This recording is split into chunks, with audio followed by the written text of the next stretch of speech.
Ladies and gentlemen, good day and welcome to Jindal Drilling Industry Limited Q4 and FY24 earnings conference call hosted by Antique Stock Broking Limited. As a reminder, all participants' lines will be in the listen-only mode and there will be an opportunity for you to ask questions after the presentation concludes.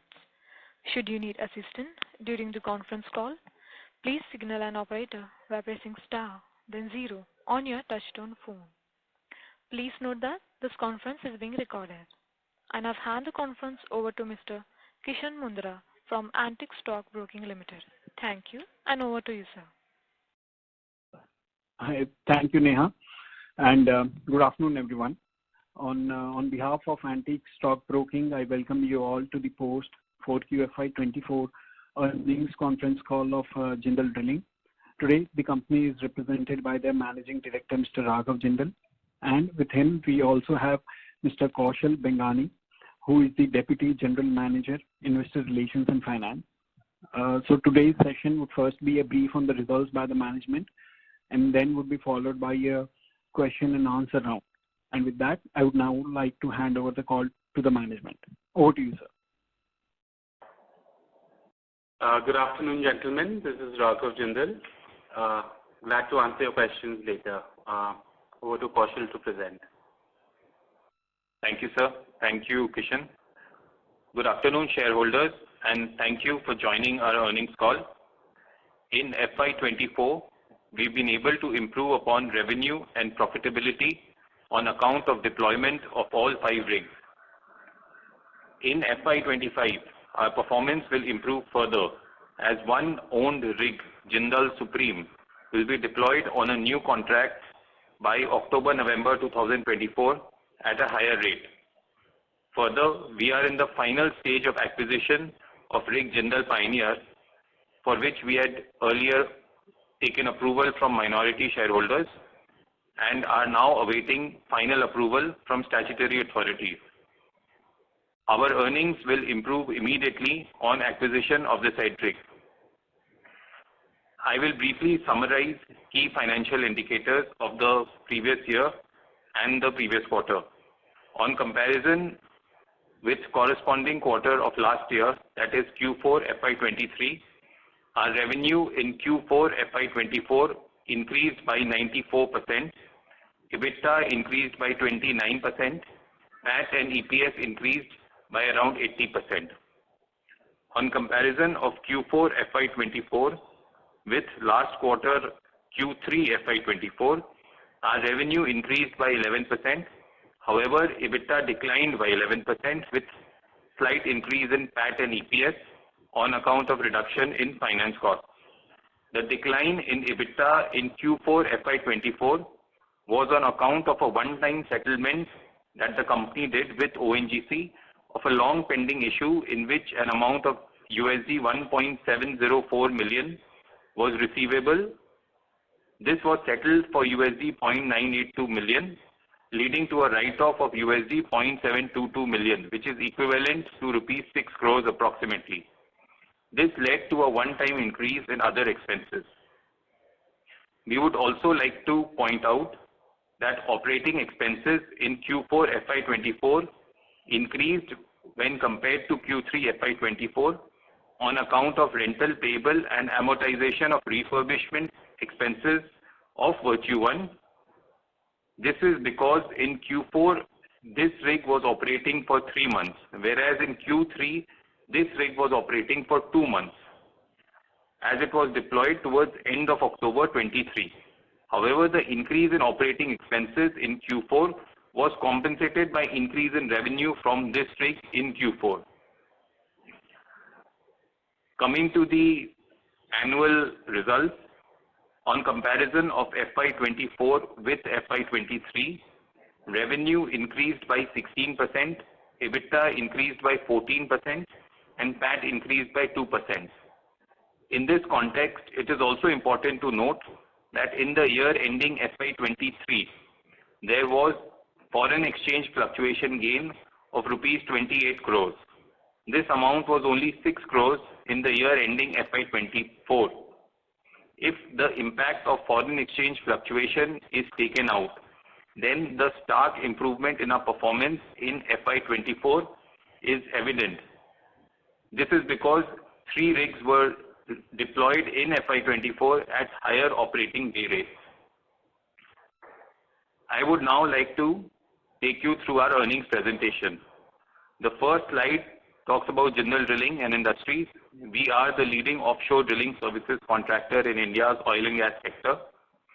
We have more than 35 years of experience in the sector of offshore drilling. We are supported by an efficient and experienced operational and management team who ensure that our efficiency is not compromised and we achieve the highest levels of safety. We've been supporting and serving ONGC for the past 30 years in their drilling programs. They are satisfied customers and we have always explored opportunities with them. Apart from 5 offshore jackup rigs that are under contract with ONGC, we also provide mud logging and directional drilling services to the oil and gas sector. We want to increase our operations in India, which is why we are in the process of purchasing rig Jindal Pioneer, which is currently deployed at a bareboat charter rate of $35,000 per day. This purchase has been approved by the board, audit committee, shareholders, and it is in the final stage of approval from statutory authorities. Once this purchase goes through, then earnings of Jindal Drilling will improve immediately.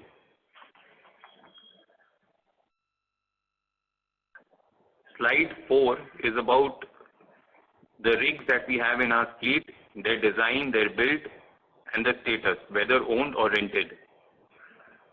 The largest profit generators out of these rigs are Virtue 1, Jindal Supreme, and Discovery 1. As Virtue 1 has been deployed at high rates, and Jindal Supreme and Discovery 1 are owned by the company. Slide 5 details the order book rig-wise and for relevant durations, which will help interested shareholders in projecting the revenue of the company. The numbers are, of course, approximate calculations and may vary based on actual operational performance. The order book as on 31st March 24 stands at $251 million. I've already spoken about the quarterly highlights. The upward trend in earnings and PAT is quite clear. On the EBITDA front, the earnings in the previous quarter were impacted by the one-time settlement that we had done for an earlier transaction. Going forward, on a year-on-year basis, EBITDA will improve on a quarter-on-quarter basis because one of our rigs was dehired on 25th of March 24. EBITDA for the first quarter of FY25 will decline and then towards the third quarter will improve sharply. The annual highlights have already been highlighted earlier. Maximum EBITDA is generated from our rig segment and that trend will continue. The borrowings of the company have increased on a gross level. However, at a net level, we are still net cash to the extent of 51 crores. Borrowings at gross level had increased because 3 of our rigs were refurbished and redeployed in the previous financial year. One more rig, Jindal Supreme, which was dehired on 25th March 24, is currently under refurbishment. As soon as refurbishment is completed, we expect to deploy the rig by October or November of 24 on a much higher day rate. Further, one loan which was taken against security of rig Discovery 1 is due for payment on 31st March 24. that amount of around 80 crores will be fully paid from internal accruals, thereby rapidly reducing the debt level of the company, the gross debt level of the company. The shareholding structure as on 31st March 24 is detailed. We have few marquee investors, in which one mutual fund has also taken a reasonable stake. We want to increase our engagement with the shareholder and investor community, and to that effect, we've opened necessary channels of communication. This concludes the presentation, and I would now ask Ishan to kindly open the floor for questions. Thank you very much. We will now begin the question and answer session. Anyone who wishes to ask a question may press star and 1 on their touchtone telephone. If you wish to remove yourself from the question queue, you may press star and 2. Participants are requested to use handset while asking a question. Ladies and gentlemen, we will wait for a moment while the question queue assembles.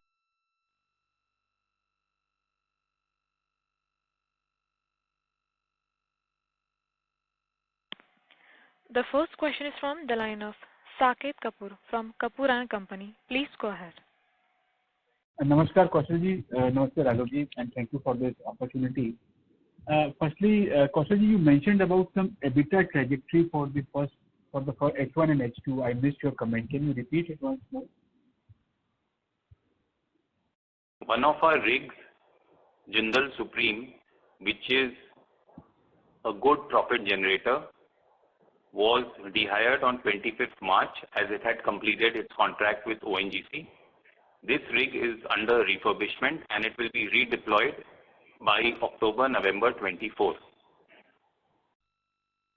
Since only 4 rigs will be operating in the first quarter of FY25 and second quarter of FY25, earnings will be lower in these quarters as compared to the March quarter, which will then pick up in the third quarter onwards.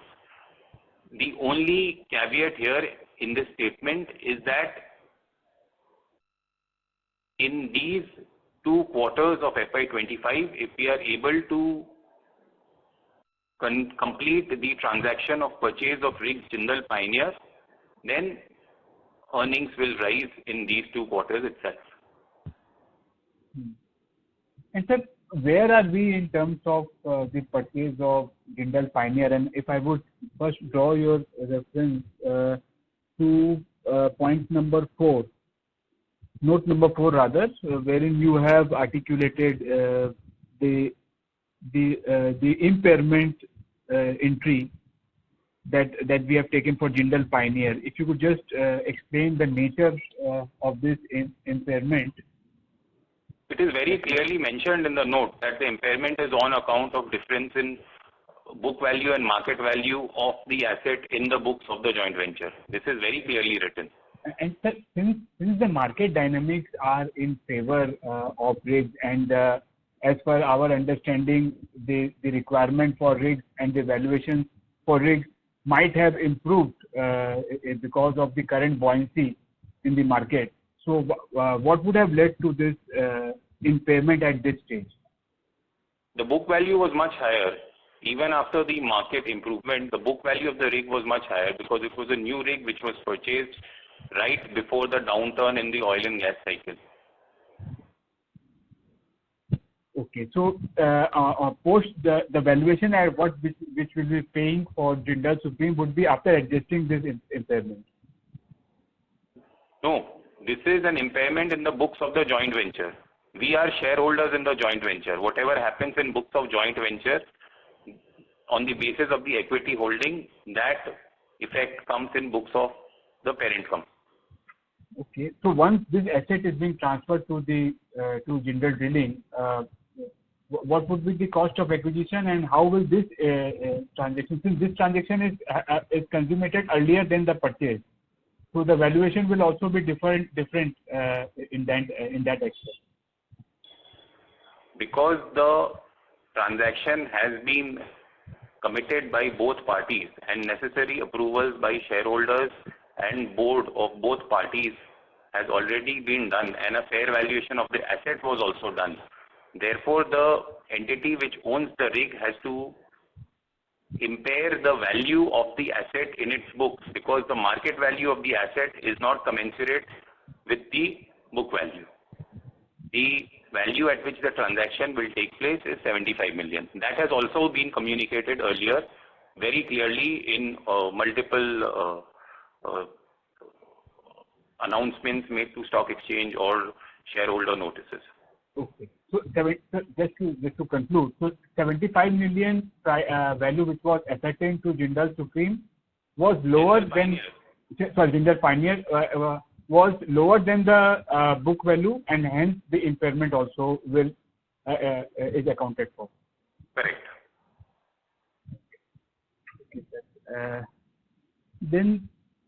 then coming to your point of this equity arrangement part, sir, when we look at the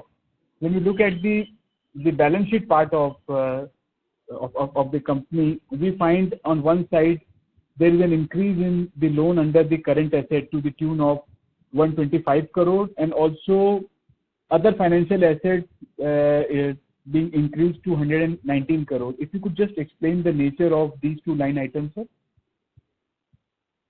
The debt position has already been given in the presentation. Sir, my question is not for the debt part, sir. It is for the investment that we have under the asset category. Under other financial assets, we have the other financial assets closing balance of 119 crore.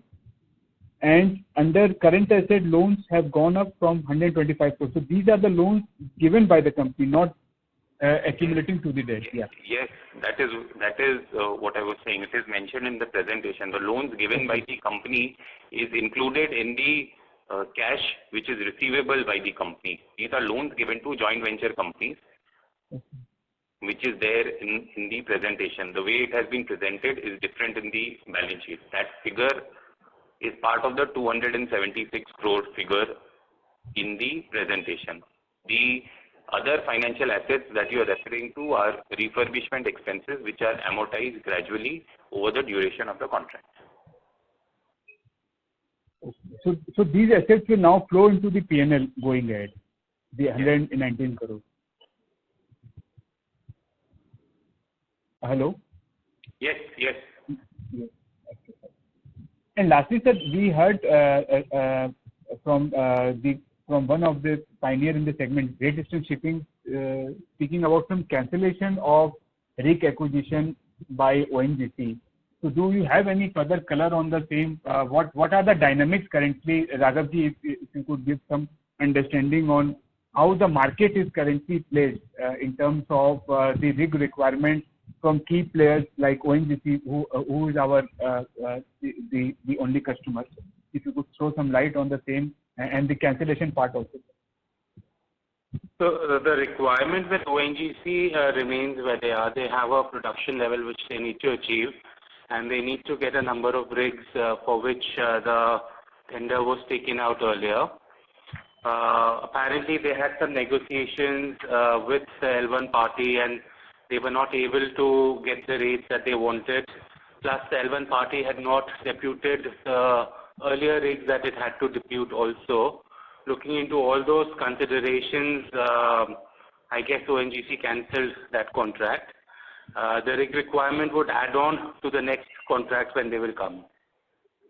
Okay, and so what are the current rates, the daily rates? Current rates to around nearing $100,000 a day. The last that we got for Supreme was around 88,000. Okay. And going ahead, taking into account the dynamics of the market, can we look for these rates to sustain in the foreseeable future? 100%. I mean, looking at the world market and looking at not only the world, what ONGC needs for its production, definitely. I mean, I would expect it to still go towards the 100,000, if not the 80s. Correct. Sir, I think so. Kaushal, you mentioned about this mud as logging and directional drilling services also. So, what would out of the total revenue profile, what percentage would be adding, and what are the factors that will contribute to further increase in this? What's the contribution perspective? Sir, please refer to the presentation. We have given the EBITDA mix segment wise. Okay. I'll go through that. Sir. Majority of EBITDA is generated from the rig segment. More than 90% is coming from the rig segment. Okay. Right. And my last question, Raghavji, earlier, one of the rigs, Jindal Explorer, we are in JB with another company of the same promoter, where you are also the joint MD, Maharashtra Seamless, and as earlier communicated to investors to various forums, is that rig will also get de-hired sometime in middle of FY25-26, sometime in the beginning of the next financial year. And earlier commentary by the owner of the rig, that is MSL, has been that they would be looking at ways to exit the rig business and concentrate solely on the pipe business. So, do the board of Jindal Drilling, wherein you are the MD, have worked or are looking to work out something in terms of this exit exercise, which the owner of the rig is trying to explain or narrate to the investing community? No, so that's a view which MSL has to take. If it is selling the assets, we will definitely be looking at it at that time. Okay. No discussion as of now, sir. Correct. Right. I'll join the queue, sir, for my follow-up. And thank you, sir, for all this. Thank you. Thank you. Ladies and gentlemen, you may press star and 1 to ask a question. The next question is from the line of Pritesh from Lucky Investment. Please go ahead. Yeah, thank you for the opportunity, sir. One question on the incremental movement in your EBITDAs and the cost line. So, in the last 3 quarters, basically, you saw the round of addition of your number because of Jindal Discovery, which came in quarter 3, and then you had Virtue, some element of Virtue, which came in Jindal Discovery, which came in quarter 2 fully, and then you had Virtue in quarter 3. I just wanted to understand, in quarter 3 and quarter 4, you can call out what is the one-off expense and what would be a more normalized EBITDA for quarter 3 and quarter 4. So, for quarter 4, there was only one transaction, which was one time. That was to the extent of 6 crore rupees. $1.7 million was receivable, out of which settlement was done for 0.98 million. So, around $0.7 million was written off, and that was the expense that was. So, 55 crores. 55 crores was a more normalized EBITDA for quarter 4. Yes. Versus, let's say, 53 of quarter 2. So, quarter 2 was 53, which had the entire benefit of Jindal Discovery. Quarter 4 is 55 crores. And then what is the normalized EBITDA for quarter 3 then? So, for quarter 3, it should have been around 61 crores. 63 crores, it should have been around 63 crores, but there was a one-time expense on account of deployment of the rigs, and that is why that is why the EBITDA was lower in that quarter. So, unfortunately, so then the normalized EBITDA for quarter 3 was about, let's say, 63 crores. Yes. And normalized EBITDA for quarter 4 is 55. Yes. Then this between the 2 quarters, quarter 3 and quarter 4, what takes away that 7-8 crores EBITDA? So, one is the lower number of days of Jindal Supreme, which happened, and the only major change is that, and then the other would be certain certain transactions of mud logging and directional drilling, which may not have generated that much revenue in these two in the fourth quarter. Apart from that, there is no other change. Okay. And how many days of de-hire would Jindal Supreme would record in the quarter 4? 6. And at $40,000? At $40,000, $40,700 per day. So $40,000. All of that will.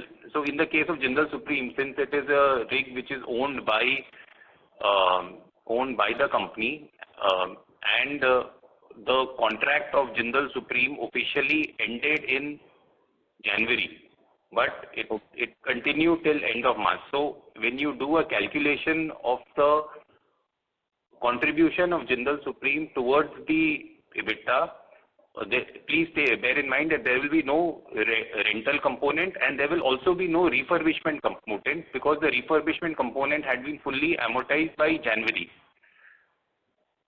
Okay. Which is why from February onwards, the contribution of Jindal Supreme would be higher than it would be in January. So the contribution of Jindal Supreme would be higher. Which is why I think due to a undeployed period of 6 days, it has a larger impact than probably it appears to be. So it's undeployed with no revenue and a cost on it. Yes. Because undeployed no revenue itself is 2 crore no revenue, and then there is a cost over it which would bring the EBITDA down, right? That's how it is. Yes. Okay. What will be the rig operating cost? $20,000? We are not disclosing that. Okay. My last question is, sir, so I understood now the bridge between quarter 2, quarter 3 and quarter 4. Normalized EBITDA was more like 63 crores of quarter 3 and 55 crores of quarter 4. And since we are discussing quarterly EBITDA, I'll just conclude that in June quarter and September quarter, EBITDA will be lower than March quarter, because one of our rigs, Jindal Supreme, has been hired and is under refurbishment. So out of the 5 rigs that we operate, the largest profit generators are Virtue One, because it's on a higher rate, and Jindal Supreme and Discovery One, because they are rigs which are owned by the company. Yes. Now, this is assuming that that the transaction of Jindal Pioneer does not go through. If it does go through and we want it to go through as early as possible, then my statement will not hold true. Perfect. Now for Jindal Pioneer, what is the net acquisition cost that you would pay? This is net adjusting for the intercompany debt. We will pay $75 million. The company which owns Jindal Pioneer has taken loans from Jindal Drilling, because that company is joint venture of Jindal Drilling. Right. That company will then use a significant portion of this sale consideration to fully repay the loans which it has taken from Jindal Drilling earlier. That's why I asked the net. What will be the net after this adjustment? So as of now, I think the amount payable by Discovery Drilling to Jindal Drilling is around $32-33 million. I may be wrong, but it is around $30 million, just for rough calculation's sake. Okay, let's take 30. So basically the net is $45 million. And that is the net cash outflow, yes. Yes, net cash, because there will be because the debt will come back, so I will consider the net cash outflow only. So 45. And what is the incremental EBITDA that this Pioneer would Pioneer will generate, considering the rate at which it has been put up? So Jindal Pioneer is currently deployed in Mexico at $35,000 per day. This $35,000 is a bareboat charter rate, which means that there are no expenses being borne by the rig owner, no operating expenses, and there are no refurbishment expenses which are being borne by the rig owner. Further, since it will be a rig which will be owned by Jindal Drilling, there will be no rental expenses. I think maybe $1,000 per day you can take on account of administration or a miscellaneous account, or just so that there is some buffer in your estimation. But most of that earning will flow through EBITDA. So it's like 100 crore number for a $45 million transaction that you will do to. Now this will pass through your own P&L. Once the purchase is done, yes. Once the purchase is successful. Yes. Okay. This was helpful, sir. Thank you very much. Thank you. Thank you. The next question is from the line of Anuj Sharma from M3 Investment. Please go ahead. Yeah, thank you for this opportunity. Few questions. One is in terms of the total rig requirements by ONGC. How is it expected to shape up in the next 3 years? So they have a constant demand which they had earlier on. It was supposed to increase. They don't have a specific number that they have said. They want to increase their production, is what we know. Hence, and that's the last communication that we have. So it looks a good picture. The demand will be there for the next few years. Yeah. So I'm just trying to understand if the exploration target is increasing, would the rig count also increase in terms of demand, and how do we also plan our rig deployment? So that would possibly shape up the. We do expect the demand to go up and the rig count to go up. Hence, we want to purchase Jindal Pioneer and want to get it into the Indian market. It was made for the Indian market. We deployed it in Mexico when the demand in India was not there.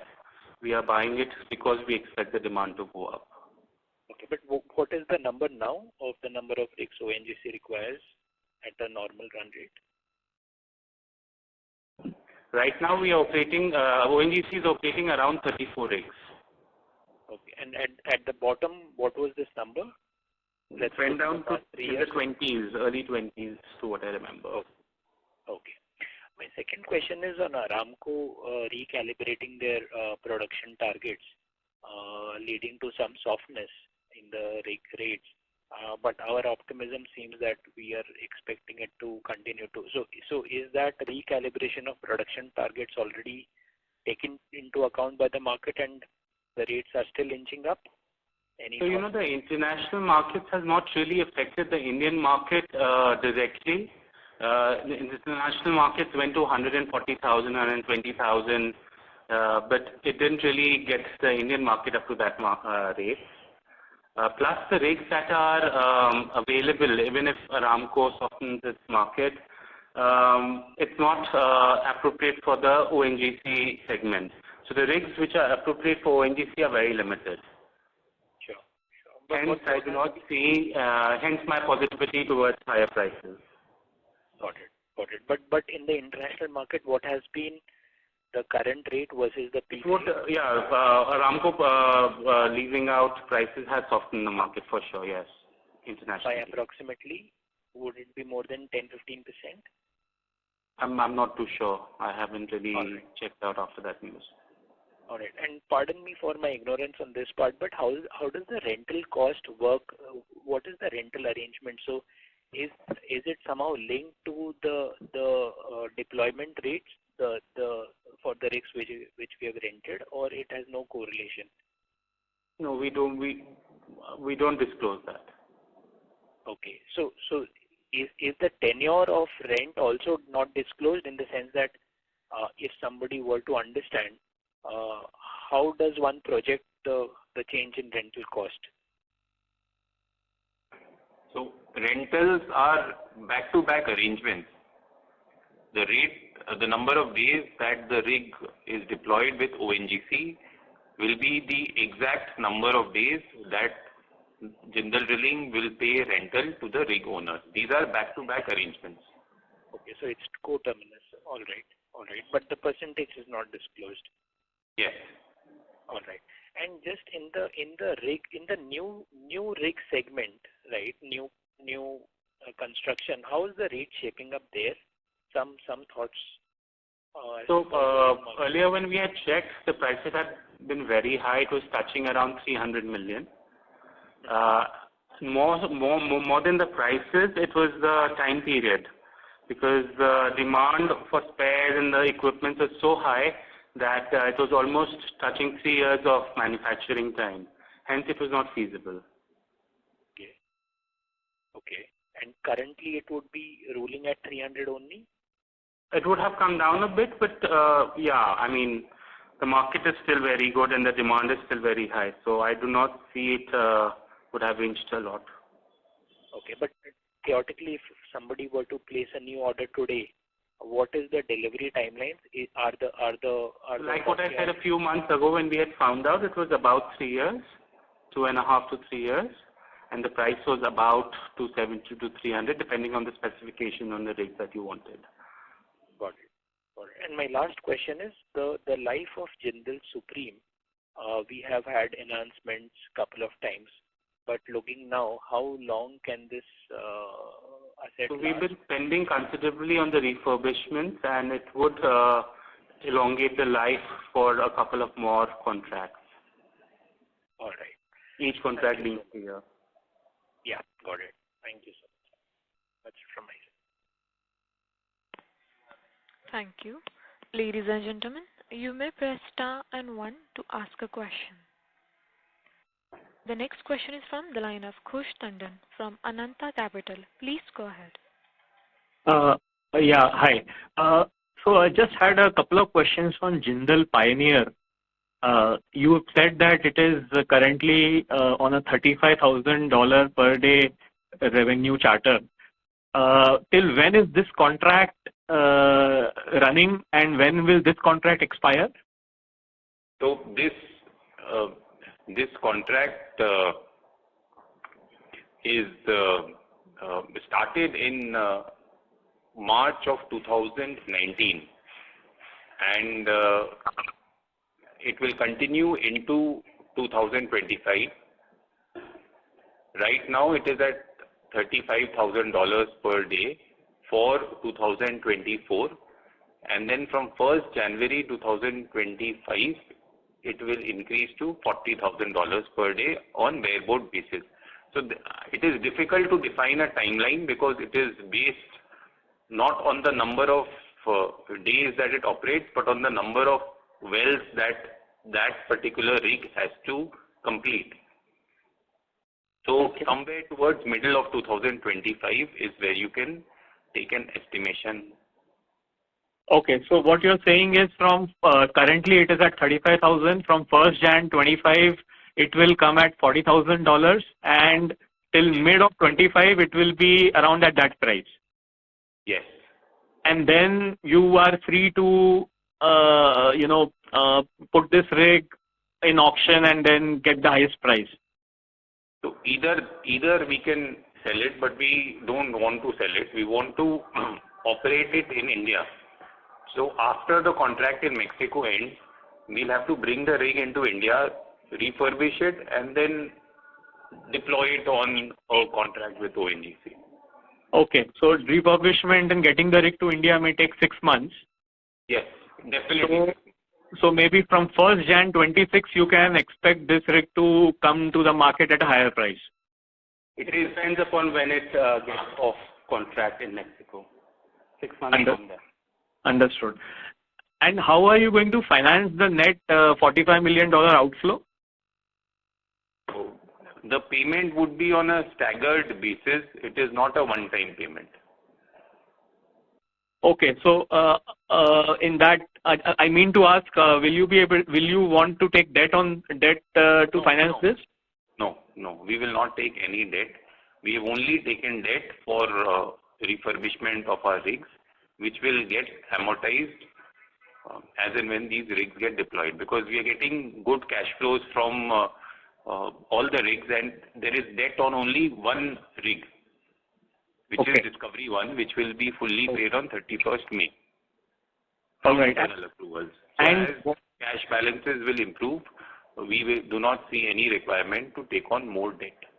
Okay. That's good to know. Finally, by when are we expecting this process to complete? And is there any event which can hamper this process? We've submitted an application in the third week of April 24. We are following up on that application. Once approval is received, we can immediately buy it because the transaction has been approved by shareholders of both companies. And we've obtained minority shareholder approval, audit committee approval, all sorts of approval are in place. Only the regulator's approval is pending. Once that is done, we can go ahead immediately. We want to do it as early as possible.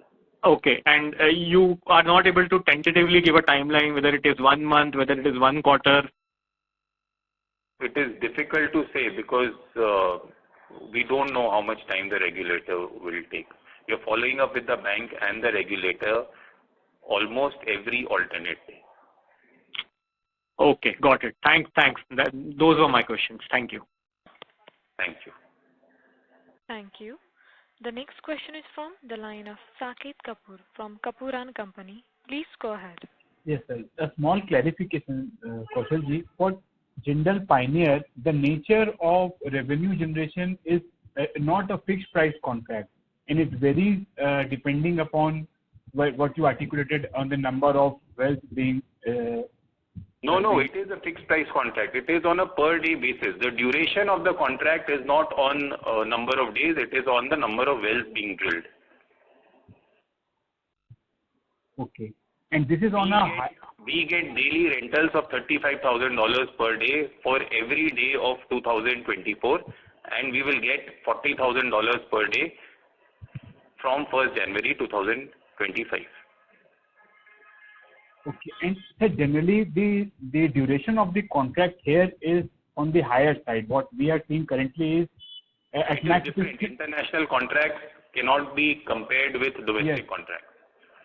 Okay. And sir, what is the date of build date for Jindal Pioneer? 2015. And when we look at the current market price of 300 million or vicinity of 300 million, are these numbers comparable with the specification of Jindal Pioneer also, or are these a different rig altogether than the one which sir was referring to valued at 275? I don't understand. Why don't you ask what you want to ask instead of going round and round? Okay, I'll just frame my question once again. Raghavji mentioned that when we look for new rigs in the market, the valuation we got was $275 to $300 million. So are the specification of Jindal Pioneer aligned to what sir was referring to in terms, or whether these are different specifications than the one sir was referring? They are different specifications because the specifications of rigs which were built in 2015 are different from specifications of rigs which were built in 2005 or an earlier time period or a different time period in 2025. Okay, so this $300 million is what has been built. The latest rig with the latest tender requirements of ONGC, and maybe a higher specification than what ONGC might also require. So this was like the top of line thing. Okay, no, sir. Out of our portfolio of say 5 rigs which we operate, which one would be valued at the current this market price of $300 million? Hello. We've been extremely patient in dealing with all your questions. I don't think we'll take any further questions from you. Okay, thank you, sir. Thank you. The next question is from the line of Ketan Athavale from Robo Capital. Please go ahead. Hello, sir. Thank you for the opportunity. I wanted to know on Jindal Explorer. So by when will it be redeployed, and what will the higher charges be? Jindal Explorer will be dehired in May 2025, and then it will get onto a new contract. Okay, so do we have any idea on those higher charges which we can estimate on new contract? The last contract that Jindal Drilling got from Jindal was for Jindal Supreme, which was at $88,000 per day. Okay. And my understanding is we are planning to buy this rig, right? So what will be the price and by when will the contract be executed? We are not planning to buy Jindal Explorer. We've never said that. No. Okay. Okay. Got it. Thank you. Those were my questions. Thank you. Ladies and gentlemen, you may press star and 1 to ask a question. The next follow-up question is from the line of Anuj Sharma from M3 Investment. Please go ahead. Yeah, thanks again for this opportunity. There was a reference earlier about ONGC cancelling a contract for a rig. Two questions there. Are we eligible when the rig is re-tendered? And second is, can it happen to us also that there is cancellation if the negotiations don't go in the way? Thank you. So in the tender that was cancelled, we did not participate. We do not have any free rigs right now. Jindal Explorer will be the next rig which will be dehired. Once we get closer to the date of dehire, ONGC will come out with a new tender. That is what we expect, and that is what we have seen over the past so many years. All right, but that will be a cumulative order, right? So Jindal also will have an opportunity, and the rig which is cancelled will also come up in the market. So there will be two opportunities. Not necessarily, because this tender was for a high pressure, high temperature rig. All right, all right. And just it was an HPHT tender, and whatever discussions happened between our competitor and our customer, we are not fully aware of the facts. We have a general idea only. Sure, I appreciate that. And just, is it a common occurrence that if the buyer and seller don't meet, there are cancellations, or these are one-off events? And this is just relating to, can it happen to others as well? These are one-off events. I think the only time in my 12, 13 years of experience that this has happened was when the rig markets crashed in 2014. Got it. That's very helpful. Thank you. Thank you. A reminder to all the participants, you may press star and 1 to ask a question.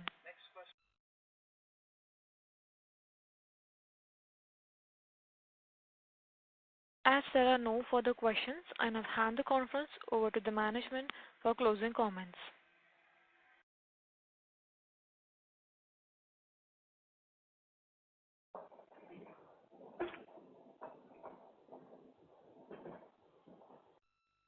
Thank you, shareholders, for participating in the earnings conference call.